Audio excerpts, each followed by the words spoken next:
Well, they'll stone you when you walk all alone. They'll stone you when you are walking home. They'll stone you and then say, you are brave. They'll stone you when you're set down in your grave. But I would not feel so all alone. Everybody must get stoned. Yes, they will. So here we are. We're doing it. We're doing the song that scarred Kerry into not listening to Bob until 69. Because I remember you saying this song when you were a teenager, right? Really? Well, I was an adolescent. I was 14. I mean, I looked it up. I first heard this in the summer of 66 when it was released as a single in North America. And I just turned 14. And I was a very, I'm trying to think. Immature, would that be the right word? Probably. I mean, I certainly didn't know who I was. You were just a clean-cut kid. I was a clean-cut kid. From the sound of it, yeah. Yeah, I was a clean-cut kid. Like, I love the Beatles. I love the Stones. I love the Beach Boys. And they were like my wise older brothers. They gave me advice, and I took it. And they encouraged me, and they sort of soothed my soul. And the way a wise older brother should. I didn't have a wise older brother because I was the oldest sibling in my family. But when I heard this come on the radio, I didn't pay any attention to the words, which normally I'm sort of a word guy. But of course, the words in Beatles songs and even Stones songs were not particularly deep. They were there to support the music. It was all about the music. So when I heard the music of this song, and it was announced as this is that Bob Dylan guy who I'd heard of, but I hadn't heard any of the folk stuff. He sounded like the weird cousin who disrupts the bar mitzvah. He sort of shows up wearing a weird tie and a weird Now that's shirt. a movie I'd like to see. Yes. And he gets drunk, and he's probably stoned. Yeah. And he encourages crazy behavior. And Yeah. he eats too much, and he humps the bridesmaid or whatever the family occasion is. Anyway, it was dangerous. It wasn't. It was the sound to me. I got the message that Bob was trying to give. One of the messages, anyway, which is that life is dangerous, and this is a dangerous song. And the danger sort of came through, so much so that I don't think I even heard it to the end. I just went, and I've never had a reaction to a song like that before or since. Visceral. Like, this song is blowing my mind, and I don't want my mind to be blown. Like a lot of people have said, well, Bob Dylan, the first time I heard, and that's fine. The first time I heard Bob Dylan, I completely freaked out. Yeah, it's great. It's great because it's a reaction, and I bet he'd get a kick out of hearing that was the reaction. And it was a dangerous song in a way. Like, it was banned off a load of radio stations because it was seen as endorsing drugs and all this thing.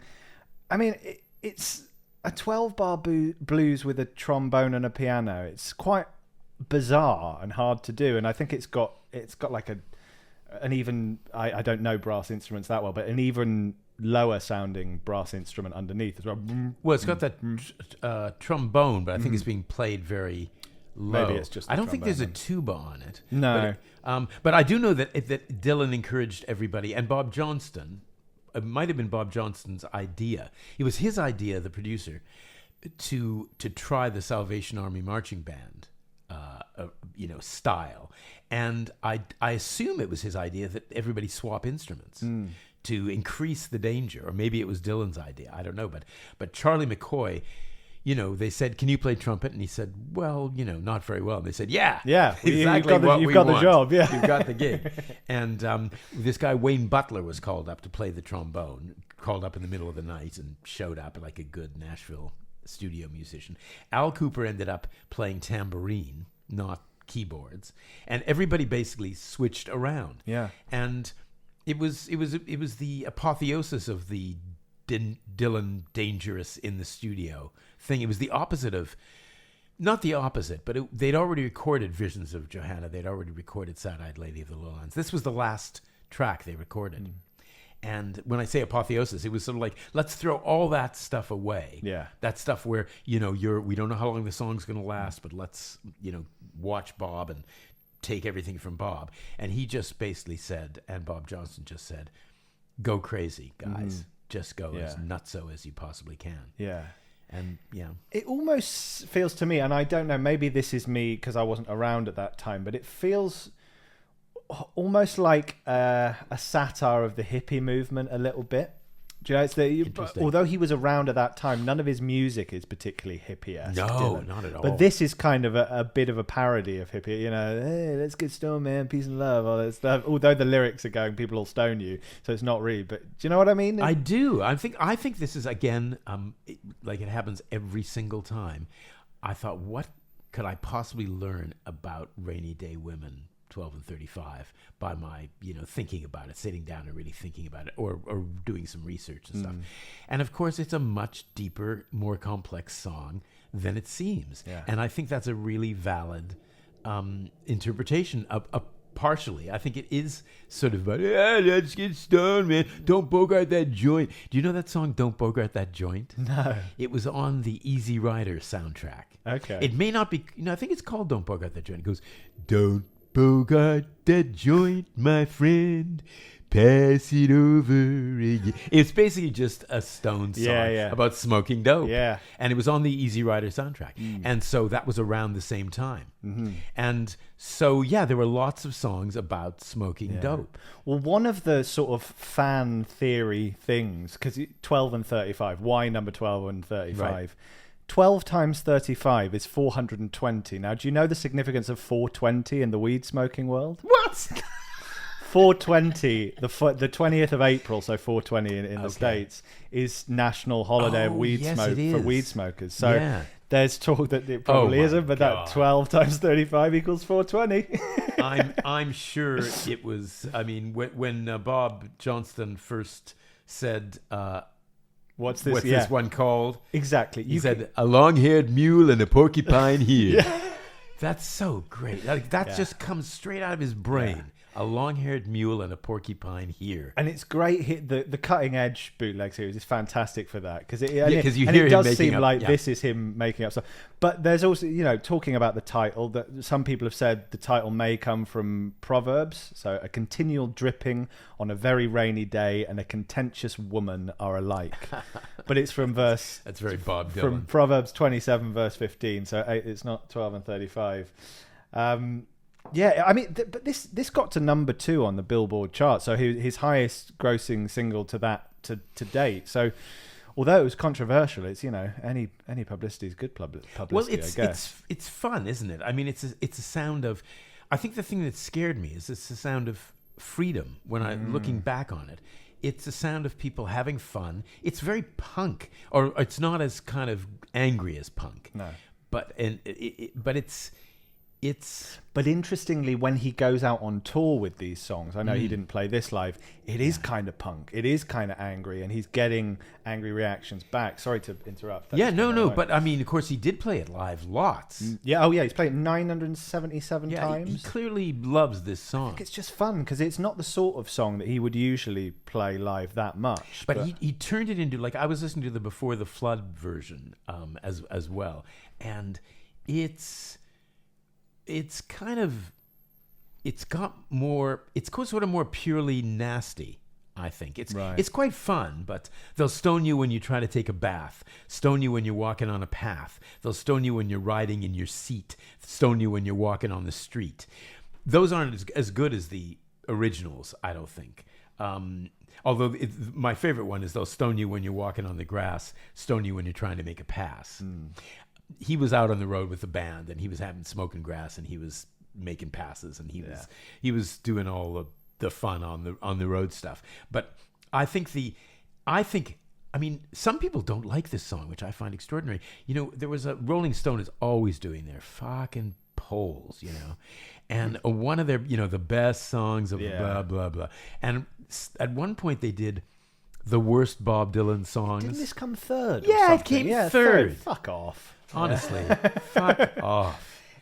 To me, it feels similar. This comes after a couple of albums after Bringing It All Back Home, and it feels similar in it. the fact it's at the start of the album, Subterranean Homesick Blues opens Bringing It All Back Home, right? Yeah. And this opens Blonde on Blonde. And they both kind of feel to me like a bit of a middle finger to people going, well, you expect this of me, so this is what I'm going to give you. Fuck off a little bit, which I quite like about it. The fact that this opens what then becomes a very deep album And at serious, times. And really. serious, yeah. It's It's one of those Dylan time bombs, landmines. Yeah. And I think it's kind of a joke starting your kind of quintessential state-of-the-art double album with this.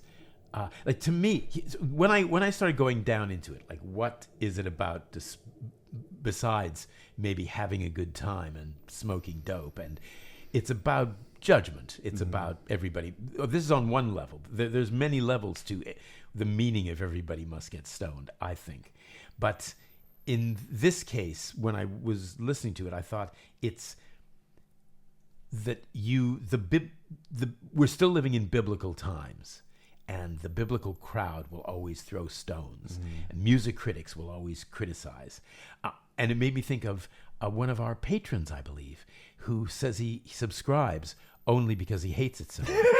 Yeah. Didn't you tell me that? Well, he said that he now likes it, but he initially subscribed because we were doing Murder Most Foul, and he was so incensed at the first 20 minutes that he had to become a patron to listen to the full thing. And he actually went, oh, by the end of it, actually, I get what you're saying, and now he's still a patron. So, Well, good on you, mate. Yeah, good on you, But, mate. everybody must get stoned. Yeah, yeah. Right? And it isn't, like, I used to think it was sort of, it's okay. I would not feel so all alone. Everybody must get stoned. So people are always going to, stone you and take the piss. But I think it's more of an acceptance of a sort of telling people you'll be stoned. People will throw stones at you. Regardless. Just for existing. Just, if you just sit there and agree with the other things that everybody's saying, you'll get stoned. Yeah. You'll get stoned for sitting. You'll get stoned for walking. You'll get stoned for having breakfast. You sit down at the table. Yeah. You'll get stoned just for being young. Just for being young. Get used to it. It's like, this is life advice from somebody who knows what he's talking about. Yeah, and it's almost like, so you may as well follow your heart and do what you want anyway, because they're going to judge you regardless. So do something cool while you're doing it, in a way. Exactly. The religious, because he's since said, can't remember which interview, and I don't know what the Book of Acts is, but I'm guessing it's some religious thing. When talking about this song, he said, "Look at the Book of Acts." Oh.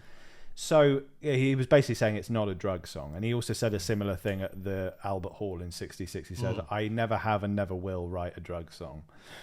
Whether that's true or not. No, exactly. Yeah. But if there is a religious element to it, he who cast the first stone, blah, blah, blah, blah, all that. Jesus said that. Gee, I said that. So did you look up the Book of Acts? Not read. No, I should have. Yeah, that would have been good. Sorry about that. I was waiting I'll for work it. on that. No, but I know it's a part of a religious text, but if that religious element is behind the song, then the idea to make it like a Salvation Army marching band is really clever, because it's sort of showing, I don't know, to me, the hypocrisy of religion sometimes. Everybody must get stoned. Everyone's throwing stones, even though in your book, Jesus tells you not to throw. He who, all that stuff. Well, didn't Jesus said, let he who is without sin, without sin throw the cast first stone. stone. Yeah. So that could be, in the chorus could be maybe that's the Book of Acts. Absolutely. I know nothing about the Bible. But the thing that I think that jumps out at me is the sort of the mob, the fact that there's always going to be a mob out there. And it's sort of, I saw Everybody Must Get Stoned as kind of a decree rather than a warning, if you see what I mean. Yes. Like the decree is, everybody must get stoned, have stones thrown at them. Yeah. That is the way of the world. Like you are a baby and they'll do it till you are set down in your grave. Has our producer just produced producer something. extraordinaire. How great to do this in the kitchen. So everybody must hear. So the biblical connection, the book of Acts in the New Testament. Oh, it's in the New Testament. I didn't know that. Chapter 7 tells the story of Saint Stephen, the first Christian martyr. After delivering a controversial and challenging speech to religious authorities, Stephen is dragged outside the city and stoned to death. And then Google AI says, Dylan's comparison. Dylan has stated that people who view Rainy Day Women purely as a drug song simply aren't familiar with the Book of Acts. He likened Stephen's unjust punishment by the crowd to how critics and the public reacted to him, particularly during the folk to rock backlash of 1966. Thank you, producer extraordinaire. Thank you, I shall Robin. do my research better next. Well, this is what I do. This is great. This is what I do. I don't know what the Book of Acts is. Fuck that. That's me. Not usually. Not usually. No. So here's another thing that I thought is that is the laughter in it. That Bob Johnston said that he'd never, in all his years of working with Dylan, heard Dylan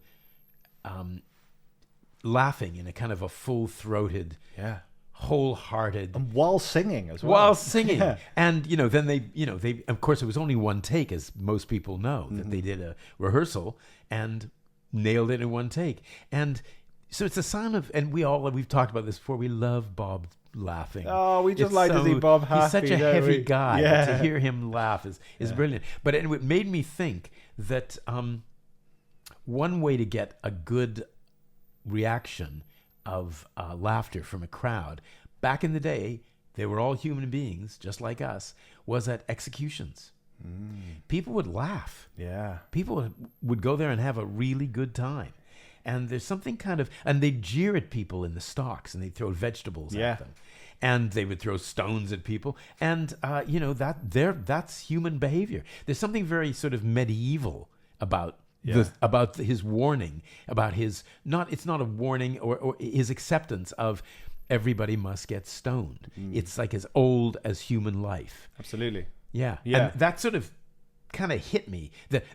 And it's while it's going on, the band sounds like they're having such a great time, and Dylan sounds like he's having such a great time, celebrating the fact that in a way everything is shit. Yeah. It's almost laughing in the face of adversity, isn't it? Laughing in the face of, because the thing is, it could be read as just a thing towards his critics, but when I say, all artists, I guess, whether it's film critics, music critics, whatever, they're like, fucking hell, these people writing about my work, they don't understand it. But Dylan at the time was, his critics were people within the scene he'd come from as well, and that must have hurt, I imagine. These people who weren't critics, they were your contemporaries, and they're going, there's one of the lines that to me feels quite positively 4th Street. So they'll stone you and they then say good luck. Yeah, very much. You got a lot of nerve to say you are my friend, fuck you, kind of thing. Yeah. I think there must have been a lot of pain around that. And being booed, how he does it on the 66 tour, being booed night after night and still getting out there and going... Yeah, and he was proven right. He was playing songs from two of the most, decorated and most influential albums of all time. That's interesting because, of course, this could very well just be a reaction to that. But it sounds like, I think the idea that it sounds like a carnival is so. There must be other songs kind of like it, but it genuinely sounds spontaneous, like they didn't realize it was going to sound like just sounds like a sort of a creative explosion, doesn't it? It's like set the bomb in the room, see what happens a little bit. And some of the lyrics are indecipherable, or at least you're not too sure. I think when he says they'll stone you when you're, he doesn't say set down in your, you can't really hear him say set down in your grave. I think it's sort of in your grave. He mumbles it, doesn't he? So because it's only one take and everybody's going crazy. And there's another thing that Robin pointed out, which is they'll stone you when you're trying to make a buck, and you can hear the guy in the background go because he's afraid it's going to rhyme with fuck. Yeah, where's he going next with this? Yeah. So, I think it's reading the lyrics. Some of them are. I see. That apparently is what he was trying to say. Yeah. Well, the fact that it sometimes does, as you say, they don't all make sense, leaves my mind gives it room to go weird places. So I've just got a couple of examples. So I said the positively 4th Street thing with they'll stone you and then say good luck. They'll stone you, then say you are brave. Feels kind of Newport going. Obviously, he's been booed at Newport by this point. Yeah. It kind of feels like that. They'll stone you when you're trying to keep your seat. Now, this could be a massive reach, but I thought the Montgomery bus boycott, Rosa Parks, they'll stone you when you're trying to keep your seat and you won't get out of it. That's interesting because actually going back to the bonus ep we just did, the Last Thoughts on Woody Guthrie, there's a reference to a bus in that, and I'm sure it was the Rosa Parks. Another one, they'll stone you when you're trying. They'll stone you when you're riding in a car. JFK, maybe. I'm getting conspiratorial. Well, he does love his Kennedy references. And then again, another Newport won't stone you when you're playing your guitar. It's like being stoned for playing a fucking electric guitar, you know? Yeah, calling me Judas, which he said before. The word, calling me the worst man that's ever lived. How they fucking dare? Kind of thing. Yeah. There's so much room for interpretation here. Similarly, I thought when we said we were going to do this, I was like, well, what can I actually glean from doing it? But we always do. One of the things I gleaned from this, again, it's not that it's necessarily there. It's sort of just thinking about the song. If you sit down and think about a song that you thought you knew incredibly well, with Dylan, with most people, it's sort of, I want to hold your hand. I want to hold your hand. I think it's about I want to hold your hand. Yeah. But in this case, like, it's not.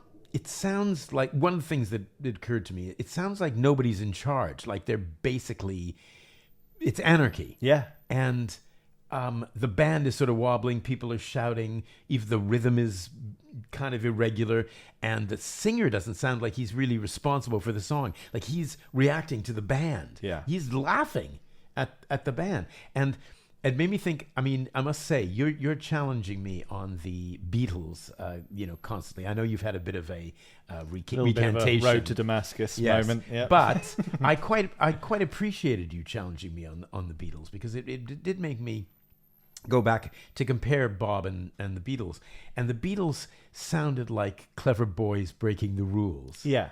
Naughty boys.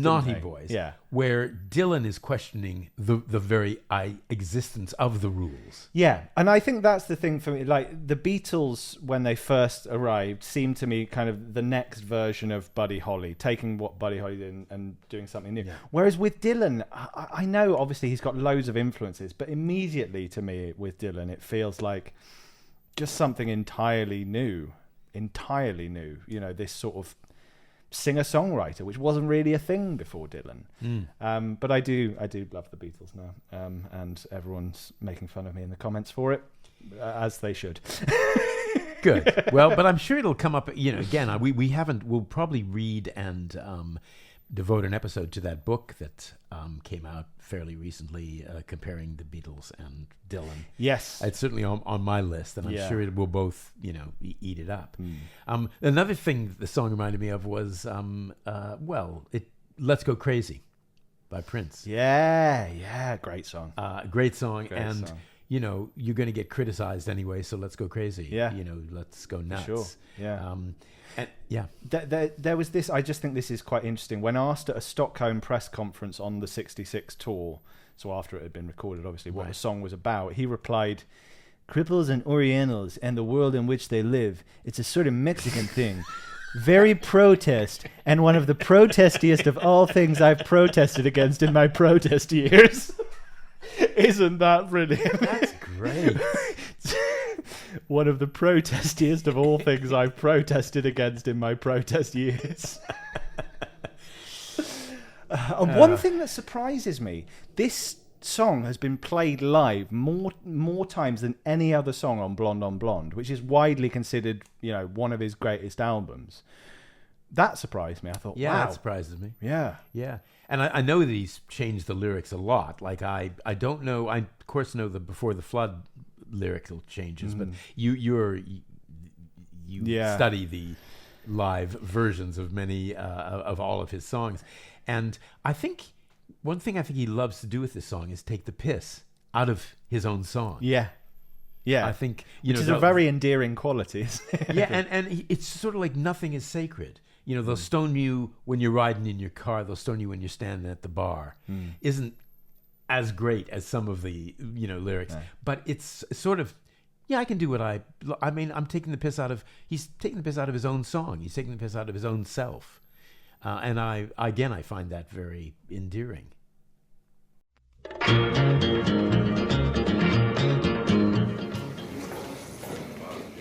I'd like to know about the cover of your forthcoming album. Highway 61 Revisited? Okay. That T-shirt that you're wearing with the Triumph motorcycle on it? What do you want to know about it? Well, it means something, right? It's got a philosophy in it. I haven't really looked at it that much. I've thought about it a great deal. I don't really remember too much about it. What about motorcycles as an image in your songwriting? You seem to like that. Oh, well, we all like motorcycles to some degree. Do you subscribe to any particular theory? I don't subscribe to anything. Except maybe the Bob Dylan Approximately podcast. What's a podcast? I don't think we have enough time to really go into that. Just press subscribe. Oh, and maybe rate and review, too. Press what? Rate what? What does that mean? You're a cow. Give me some milk or else go home.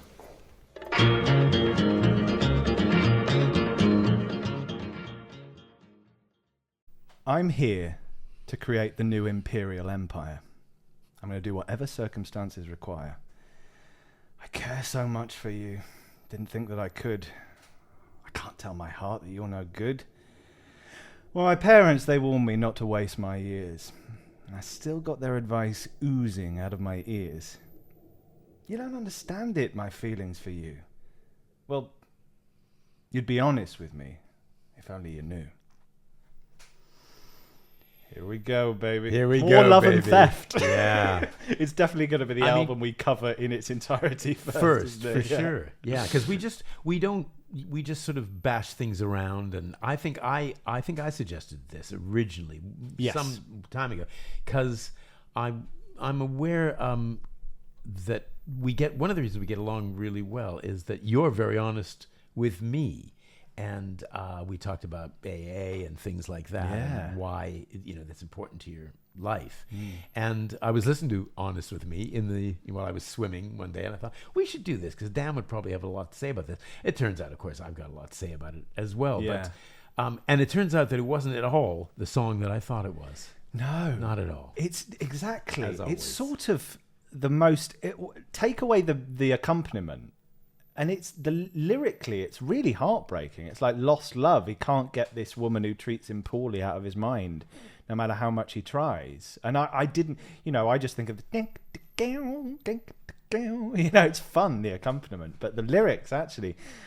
Yeah, well, I've got a completely different take on it. But interesting. But give me yours, and then I'll give you mine. Yeah, so to me, it's similar to the Bob that we covered with Spirit on the Water, obviously the next album along, but he's always seems on the back foot in love, which he doesn't in many of his other songs, Bob. He's rarely on the back foot as a human being, but he feels often on the back foot with love. I think of Lovesick, I'm sick of love, but I'm in the thick of it. In modern times, in Spirit on the Water, when you're with me, I'm 1,000 times happier than I could ever say. What does it matter what price I pay? It's like I'm hurting, you're not doing any good for me, but I still love you. And to me, I care so much for you, didn't think I could. I can't tell my heart that you're no good. I mean, that could be in an old crooner song, couldn't it? About my baby left me. Right. It really could. As I take away the whimsical backing, and that's a really heartbreaking line. And I think, to me, that's kind of what the song is. So I'm interested to hear what you think it is. Well, I think it's. I did think it was like that originally, but I don't think it's addressed to a person. Okay. I think it's addressed to not even just society. It's addressed to the mystery of life that nobody understands anything about anything. And to me, the key is if only you knew. It's about mystery. If we don't know who you is, right? As far as I'm concerned. It's a very unstable pronoun. It could be a woman. Yep. It could be society. It could be the listener. It could be Bob Dylan himself, split into two. The chorus, you'd be honest with me if only you knew. Let's forget about who you is. But whatever this you is, if you knew what? If you knew yourself, if you actually knew yourself, you'd be honest with me. Or you'd be honest with me if only you knew me. If you knew me, you would know that you have to be honest with me. But also, I'd be honest with myself if I knew myself. But I don't. Yeah. So he may be saying, accept the fact that you haven't got a clue. I don't have a clue. You don't have a clue. The world doesn't have a clue. Some things are too terrible to be true. Is that line to me is to know anything, to know the truth about anything is too terrible. So there is no possibility of honesty. So to me, that's what the song is about. There's really no interesting. possibility of honesty. Yeah. And that sense you said of, being lost and not having a clue. It's the song starts with, well, I'm stranded in the city that never sleeps. I mean, being stranded Another somewhere. insomnia Yeah, reference. exactly. But the stranded, you Stranded. don't have a clue where the hell you are, what you're going to do, stranded. Yeah, and it's full of all these individual incidences, as you said, and none of them make sense. No. Because first of all, I thought, when I was looking into it a bit more, I thought, maybe this is about his early days in New York, because stranded in the city that never sleeps. So That's New York, yeah. Having said that, he then talks about the South Side. So now Chicago's got a famous South Side. Yeah. New York does not. So that kind of it crushed my theory that this was about his early days in New York. But what made me think of that was it then goes that these memories I've got can strangle a man. His time in New York were really formative for him, and probably there's a lot of heartbreak there, a lot of joy as well. But yeah, I don't know where it's well. set. Do you remember you asked me on an earlier episode? There was another lyric where he's talking about the South. You said, "What do you make of the South?" Oh, I can't remember what episode it's from. And I said, I think it's got to do with the crotch. The crotch. So there's always that. Yeah. I mean, I can't say. But one of my favorite couplets you read, when my parents, they warned me not to waste my years, and I still got their advice oozing out of my ears. I love the way he sings that. Oozing, yeah. It's interesting because I don't think, both his parents were dead by the time he wrote that, and he is an entity named Bob Dylan, and he did have parents, and I'll bet they did warn him not to waste his years. Well, this is what I immediately thought. That's an artist being told by his parents, as most parents do, come on, you've got to at least have a plan B, get a proper job that's going to think. But the fact that it's still oozing out of his ears in 2001, it's like, you're literally a legend. I think your parents would be fine with that, by now. Oh yeah, he's an entertainer, we'll leave it. Yeah, no, you would. It's very odd, but I guess it's full of disjointed things that don't make sense, and it kind of doesn't make sense for Bob Dylan to still thinking, Mom, Dad, give me a break. But he did always, he said about, I can't remember the exact quote, but he said about his dad, he was the best man I ever knew, kind of thing. And maybe there is something about Dylan that sort of feels like maybe he betrayed his roots or something, betrayed his parents by going off and doing this, and I don't know. Yeah, I know. That's why you could see how he would feel bad about denying the fact that his parents were alive when they were alive. He said, my parents are dead. Yeah. I was an orphan and all that stuff.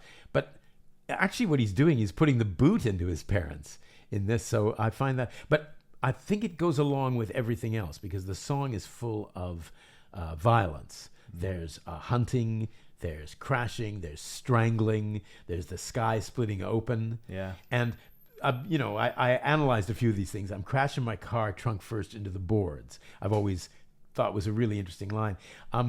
Trunk first is interesting as well. Well, it's interesting, but have you ever seen a demolition derby? No, I haven't. I know. Oh man, there. I don't know if I've seen stock car racing, and I think I once did see a demolition derby at the local stock car races. What you would do at a demolition derby, the idea is basically it's just like a big what they have here. What do they call them in North America? They call them bumper cars, and here where you at a carnival Dodgems. Dodgems, yeah. Yeah. The idea of Dodgems is just to smash, at least in North America. I think in here it's different, but in North America, you just get in one of these electrical things, just, smash into It used to somebody. scare me as a kid when I'd be in I quite weirdly, as a generally frightened kid, I loved the Dodgems. Right. I loved just having the channeling your suppressed anger. Exactly. That's what you do. That Yeah. you could do. Anyway, in demolition derby, what a lot of the demolition derby cars. So the idea is to just smash the other cars until you're the last car standing. And one of the ways to do that is to do it trunk first, because your engine is in the front. And if you hit somebody too hard, you'll lose. There we but go. There's a lot of reversing in demolition derbies. Yeah. So that to me was I'm crashing my car, like I'm deciding to crash my car, and trunk first into the boards. There's the trunk, which is part of the demolition derby, and then also I grew up with hockey, so ice hockey. So the boards are the things that run around the rink. Those are referred to as the boards. The boards, yeah. Right? Yeah. And a body check, when you smash the other player into the boards, the boards. which is perfectly legal if they've got the puck. So I'm trashing my car trunk first into the boards, is just a very violent, kind of fun way of playing the game. Yeah. Anyway, that's what I got out of that one little... Yeah. There is a lot of violence in this, and I just wanted to get, because it's one of my favourite bits, Bob Dylan double entendre that you mentioned. Like, he's out there. I've got the lyrics in front of me, so I'm trying to just find it. But where he's, where is it? Is this for this song or a different song? Yeah, for this song, where it's about, I've got the lyrics here. He's hunting bear. Yeah. And I just like that double entendre. It's like, I'm going to go naked into the woods. I'm hunting bear. It's kind of bear. Yeah, yeah. And when I first started working on this, I thought it was a really funny song, and it was sort of like underrated, the humor in it because of the hunt and bear joke. But the more I got into it, the more I thought, no, it's one of Bob's really scary songs. Yeah. It's not even the hunt and bear line isn't particularly funny because it's so violent. And like another line that I thought you could take any line in any Bob Dylan song and just, if you sit down and have a little Zen meditation on it, you'll get something that you didn't see there. It's almost like one of those, eye things where you stare at something long enough. Yeah, and then an optical illusion happens. Yeah. Like I was thinking of she's tossing a baseball bat in the air. Now, and I thought about that. Like if she's flipping a length of wood, but it's heavy. Like I don't know if you've held a baseball bat. Yeah.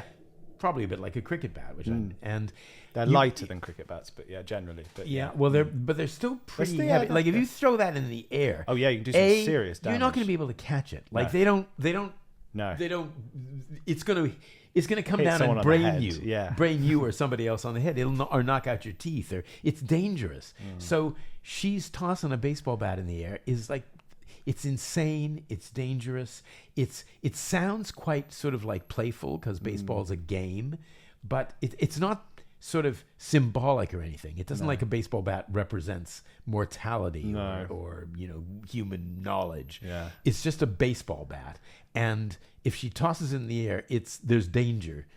Very soon, something dangerous is going to happen. Yeah. So that's again.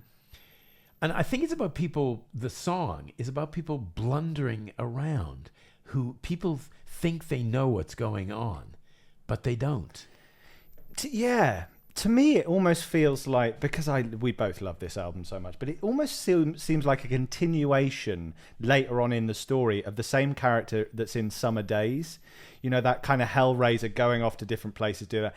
Right. But he's fun and chaotic and a bit of a rogue in Summer Days, whereas this feels like, lines in that same verse where he talks about, the meat's so tough you can't cut it with a sword.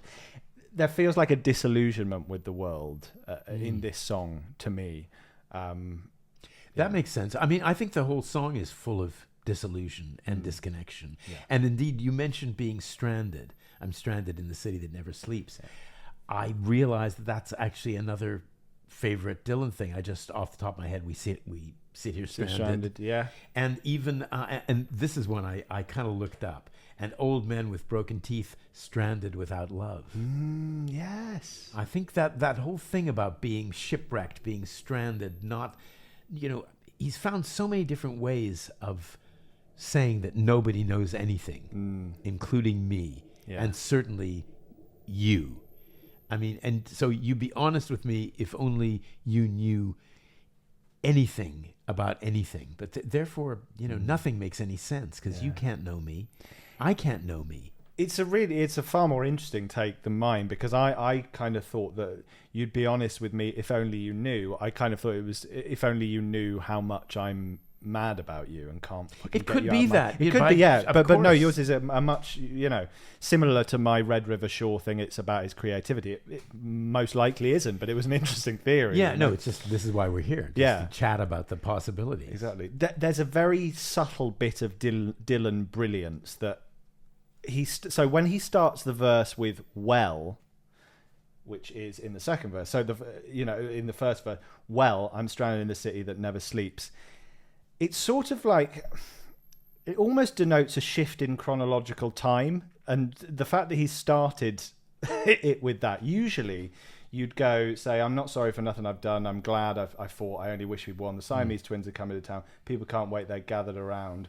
You could say, "Well, I left her." It's kind of, that's what people do when they talk, don't they? Go, "Well, then this happened." Yeah. And he starts the song with that, and I just think that's kind of nice. It's almost like that thing that he does in All Along the Watchtower, where it's never ending. It could roll on. Yeah, There's it's never like it's any the end middle to of a it. conversation. Yeah. It's another way of doing that. Which is, simple, but brilliant.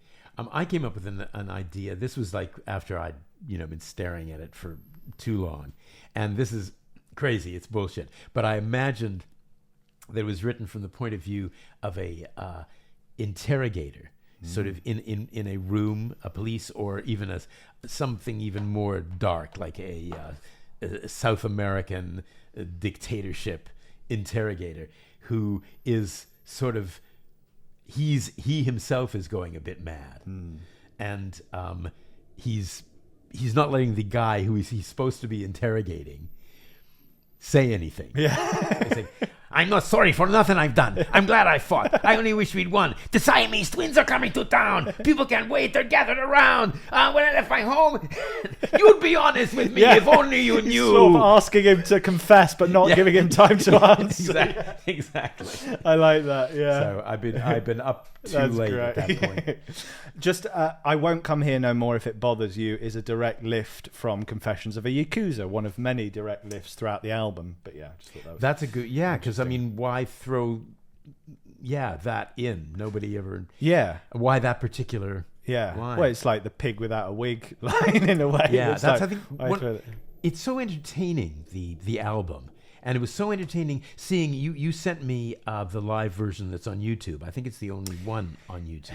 Or maybe there's more. I think there's a couple from early on, but they're kind of similar to the original. Whereas, the 2011 one, it's changed. Yes, and he's just got the microphone, and he's not hiding. He's just holding it in his handheld mic, and he's bellowing it. Yeah, and he's really giving it everything. Like, he clearly knows what he's singing about. It's not sort of mysterious anymore. It's really threatening. Yeah, and I think it's a terrific version. Yeah, like, I still don't know exactly what he's singing about, but I mean, Bob can be so scary when he wants to. Oh yeah, I mean, genuinely scary. Not like me as a 14-year-old listening to Everybody Must Get Stoned, but really apocalyptically. Well, it's like that. I've used the example before of the arrangement of When I Paint My Masterpiece on that was on the Rough and Rowdy Ways tour, is just so dark compared to the original. It's like it's like a film noir thing. Someone creeping around Rome, hidden in their hotel room. It's amazing what he can do to shift these songs. And I wonder if he decides, like, I am going to sing this as an apocalyptic warning from on high or down below, or whatever. If he just starts singing and sees what comes out of his. I've long tried to look up sort of, and I'm sure the information is out there, but how him and the band do the rearrangements, because I've read that. I thought, well, they'll obviously do it in sound check, probably they'll work on new stuff. Yeah. Apparently not. That's not what it does. So I mean, he relies on having fucking shit hot musicians. So I'll probably say, we're doing it in the key of this, follow me. You know, That's probably all he does. Yeah. Or on the way to the stage says, forget all that. Yeah. We'll just see what happens. I'm glad when you read the lyrics, you had, I'm here to create the new imperial empire. Double dip Dylan, baby. We haven't had one in a while. Oh, wait a sec. So what do you mean by imperial empire? It's the same thing. Oh, of course. Yeah. No, I hadn't got that. It doesn't make sense. It doesn't really make sense. Right. Yeah. No, I was going to say something completely different. God. It reminds me of. Have you ever read? This is years ago. I read it when it came out. Olivier's first memoir. No, I haven't. I've got it upstairs. I can lend it to you. Lend it to I me tried to sometime. reread it recently, and it's written in a very highfalutin fashion. But I was a huge Olivier fan, and I still am. And but it has some really outrageous stuff in there. And one of the things that I remember specifically was to do with the new imperial empire. That Olivier said that Olivier was given by Henry Irving, the greatest actor of his time, gave his sword from when he played Hamlet, his prop sword, to Gielgud. Gielgud, when he saw Olivier's Hamlet, gave his prop, Irving's sword, to Olivier. And Olivier, in the memoir, said, I'm not giving my sword to anybody. Brilliant, You will have to pry this sword out this of my sword dies dead with me. fingers. Brilliant. And I thought that was interesting because the meat is so tough you can't cut it with a sword. But I'm not sure he was referring to Olivier. But the fact of, it's I'm here. Why am I here? His destiny. He's always going on about destiny. I was put here to create a new imperial empire, and nobody's going to take this sword away from me. Yeah. I thought, at least that's what it made me think of. Yeah. There is no new Dylan. There'll never be a new Dylan. There's only one Dylan. Yeah. And everyone, I think I sent you, and you kind of went, yeah, they're all right. That band Guise, but the Cameron Winter, who's the lead singer of that, he's been very much kind of, everyone's like, oh, he's the new Dylan. And I'm like, I really like his solo album particularly, and I think Guise are a very good band, but he ain't fucking Dylan. I must give them another try. It was one of those days. Yeah, I was probably working on a podcast. Yeah, so. yeah. This is, I want to, and I do give him credit on a few of our episodes, but Tony Atwood at bob/dylan.org.uk has some brilliant things on Dylan. But on this song, I just thought it was interesting. I'm not sure I agree, but so the first lines of this song are, well, I'm stranded in the city that never sleeps. Some of these women, they just give me the creeps. I'm avoiding the south side the best I can. These memories I got, they can strangle a man. Now, Tony Atwood says, the first lines of Tom Thumb's, just like Tom Thumb's Blues, are, when you're lost in the rain in Juarez and it's Easter time too, and your gravity fails and negativity don't pull you through, don't put on the airs when you're down on Rue Morgue Avenue. They got some hungry women. They really make a mess out of you. And I thought it was just an interesting comparison. But he then basically says it kind of starts in a very similar place, but just like Tom Thumb's Blues stays in Juarez. Right. And then it, I'm at the end. I'm going back to New York City. I do believe I've had enough. Whereas this Dylan, as throughout Love and Theft happens, he's constantly traveling. He's not staying in one place. He doesn't stay in the South Side. He goes and he goes and he goes. Kind of thing. I just thought it was in what other way are they alike? Because I'm not sure I see that. So I'm stranded in the city that never sleeps. So when you're lost in the rain in Juarez. Okay. And then they got some hungry women there. They really make a mess out of you. Some of these women, they just give me the creeps. I'm avoiding the South Side. These memories I got, they can strangle a man. Kind of the stuff about women. Yeah, I mean, I think it's one of the themes, really, isn't it? I'm walking through streets that are dead. And he just thinks everything. It did. When I first started working on this, I saw the lightness, or at least I saw the hunt and bear joke, and I thought, oh yeah, I'm going to look for all the humor in this. And then I found that there was no other humor. But it did remind me of this old joke that my father used to tell. It was a phrase, really. And this was it. He would tell me that, well, like when I was a kid, he would just turn to me and say, you know, or rather, well, everybody in the world is crazy except me and you. And sometimes I wonder about you. Yeah. Which, when you're 6 years old, you think, What? I don't get that at all. And as you know, I got older, I thought, okay, it actually is kind of funny, but it reminded me actually of this song that You'd Be Honest With Me, If Only You Knew. It's kind of like a weird joke about like people not knowing who they are and being crazy, and you'd be honest with me if only you. It's got me and you and the whole world in it, just like that joke my dad, who'd never heard Bob Dylan, would tell me. Yeah. I really like your interpretation of it, but I just want to say, if say it is about lost love, Yes. just for sake of argument, Yeah. there's themes that come throughout Dylan's whole catalogue where he can't seem to let go of love in a way, even when he wants to. I'm sick of love, but I'm in the thick of it. But also, you know, he remembers it for an awfully long time. Yeah. And is affected by it for decades. Sometimes I always felt that in most of the time. If you see her say hello, you know, I think he really captures that thing that's not very, you know, it's not a popular thing to say because it's kind of embarrassing. If you are heartbroken for many years, you know, people don't want to admit that. But I think he really articulates it a lot in his songs. And if it is about lost love, I think this song does that in a different way, but an interesting way. Yeah, I mean, I'm looking through it and trying to sort of find that. Do you think it's mostly the chorus? Yes. You know, there might be like my woman got a face like a teddy bear. That's kind of sweet. But now she's tossing a baseball bat in the air. That's not so sweet. Yeah, I suppose it is the repeated phrase of, you know, you don't understand my feelings for you.